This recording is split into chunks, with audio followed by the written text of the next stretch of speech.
Sorry, Minister. Take the second. Yeah. Too eager, Minister.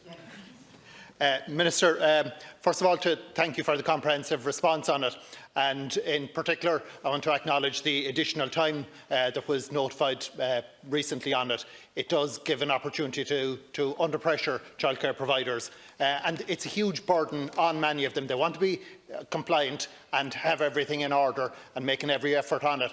The time and the cost, bringing in chartered surveyor, bringing in expensive skills, and it is a burden on the childcare providers, skills that may not be readily available. So I want to acknowledge that first of all, Minister. But Minister, at 365 that are not engaged, that's a large number of people. How many of those are from Cork?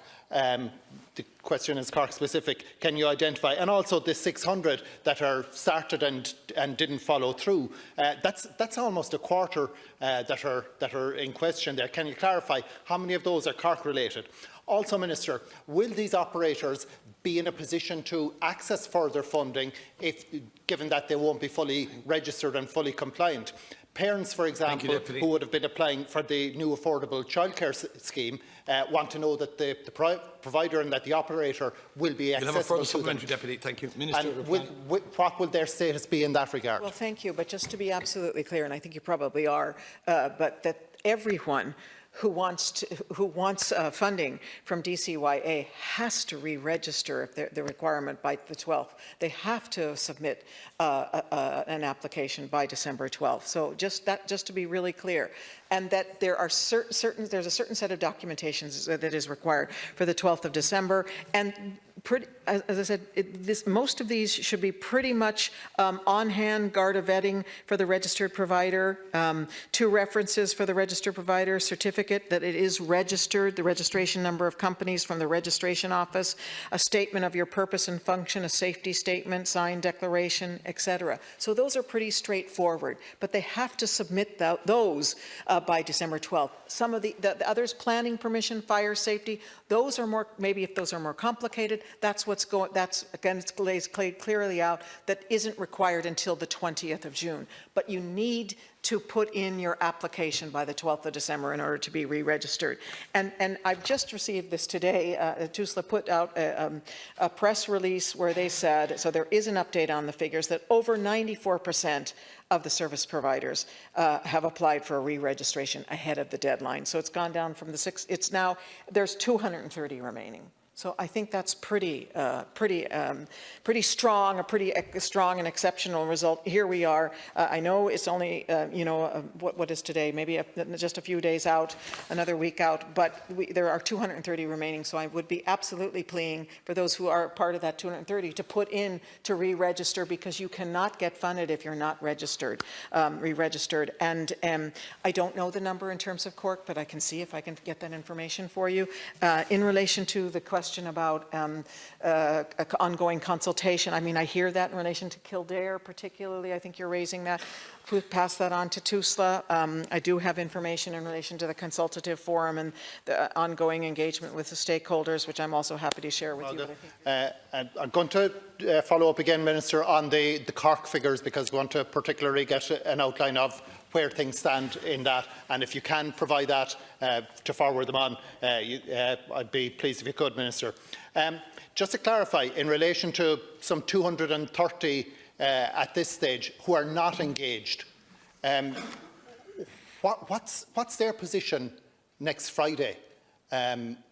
What's going to happen? Is funding going to be turned off if they're not registered, and where do parents stand in relation to those? Can you clarify on that? And also, Minister, the not engaged people, there's a real concern there. What is their status going to be? And also the many families who are using these services, are they going to be made aware of what's their position going to be on Friday in the event that some or many of these 230 are not registered? Thank you, Deputy Minister. Your Okay, final reply. thank you. Cork, yes, I will do my best in relation to the 230 that haven't begun the process. A dedicated phone line. Again, I'll put that request in, to see if that's possible, especially in these last few days. I think what I've been trying to outline in both in the answer to this question as well as at a couple of other points is that the requirement to be re-registered because the registration has been for 3 years. I think it's for 3 years that it is for 3 years following. I need to just check just to absolutely be to confirm that, but that they have been communicated with from the day from the time that they registered initially that they would require re-registration in a 3-year period. And I've outlined the ways in which TUSLA has had some ongoing communication with providers in that regard. So at the same time, I've run small organizations and businesses and whatever, so I understand that you get to that when you really need to, and there's a little bit of time left. So, as distinct from way ahead. So there are some people who still haven't actually gone on to the portal and put in the registration process. And I understand that, but I am asking and calling out that they do that. If they aren't registered, if they don't do that, then DCYA will not be able to provide funding. And all I'm trying to describe is that I think it's very reasonable the time that people have been given. We have been communicating that it's important to do. If you're having some really difficulty in terms of finding your paperwork or needing to understand how to do it, phone my department. I can, and I understand in terms of TUSLA, but certainly you can get through to my department and ask to be assisted. I just don't, I think it's just important. It is part of the law. It is part of the law that we cannot extend that deadline because it's part of the law.